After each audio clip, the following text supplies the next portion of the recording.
Chris est un plongeur ultra expérimenté qui n'a pas l'habitude de faire de ces grandes erreurs. Pourtant, dans la mer du Nord, en 2012, il se retrouve coupé d'air et d'électricité à plus de 100 mètres de profondeur. Il se retrouve alors attaché à la ficelle qui lui permet de se maintenir au bateau et dérive à plusieurs centaines de mètres. Mais alors, comment il a fait pour survivre plus de 30 minutes sous l'eau? Nous sommes dans la mer du Nord, lors d'une nuit où Chris va descendre avec 3 autres plongeurs. En réalité, le métier de Chris est plongeur et il est habitué à faire ce genre de mouvement. La nuit est plutôt calme et aucune vague n'est à l'horizon, aucun danger ne se présage. Pourtant, ce qui va se passer cette nuit-là va marquer les esprits de tous les plongeurs qui étaient à bord du navire. Mais on n'en est pas là de l'histoire. Chris est actuellement en train de descendre à plus de 100 mètres de profondeur. Leur maison, c'est une chambre pressurisée à bord. Ils y vivent pendant des semaines, mangent, dorment et rigolent avec leurs 3 autres camarades. Mais lorsque les plongeurs doivent faire une mission, ils descendent avec une petite corde qui lui permet d'avoir de l'eau chaude, de l'électricité, la communication ou encore de l'air. Autrement dit, cette corde c'est toute leur vie. Ils n'ont pas intérêt de la lâcher ni de la casser. Un matin, Chris a l'obligation de faire une mission.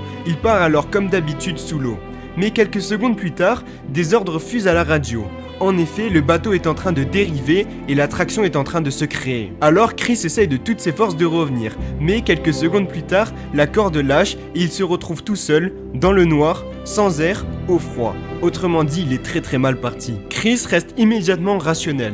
Il sait qu'il doit économiser ses mouvements pour garder de l'air et de l'énergie. Il n'a qu'un seul objectif, se faire repérer par les autres plongeurs pour qu'ils viennent le chercher. Mais Chris sait aussi que chaque minute compte et qu'il ne pourra pas passer sa vie éternellement sous l'eau. Alors, il essaye de remonter mais se rappelle rapidement que de toute façon, il ne pourra rien faire à cause de la pression. C'est alors que plusieurs idées fusent dans sa tête. Il se demande s'il devrait pas se laisser porter par le courant et mourir ainsi dans l'eau. Mais au fond, Chris est un battant. Il sait qu'il ne doit pas abandonner. Il sait qu'il y a encore une petite lueur du sport alors que personne ne parierait sur lui. À bord du bateau, c'est l'urgence. On hurle des directions, on relance le système, on ramène le navire au-dessus de la zone. Duncan et David se préparent à ressortir. On met le ROV sous l'eau, un petit robot avec caméra qui permet de retrouver David. Enfin, quelques secondes plus tard, l'écran montre un petit corps immobile collé à la structure. C'est Chris. Tout le monde se tait une seconde.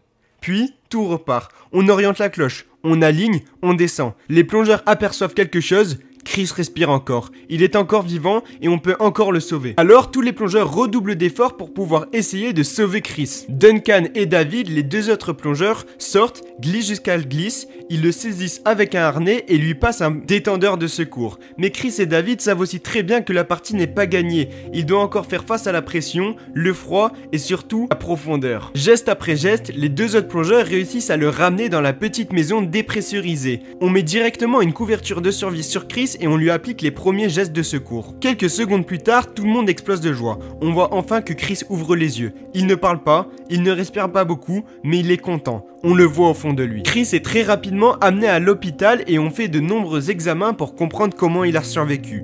En réalité, Chris n'a aucune séquelle. Les médecins se demandent comment c'est possible, mais en réalité, plusieurs mélanges de facteurs ont réussi cet exploit.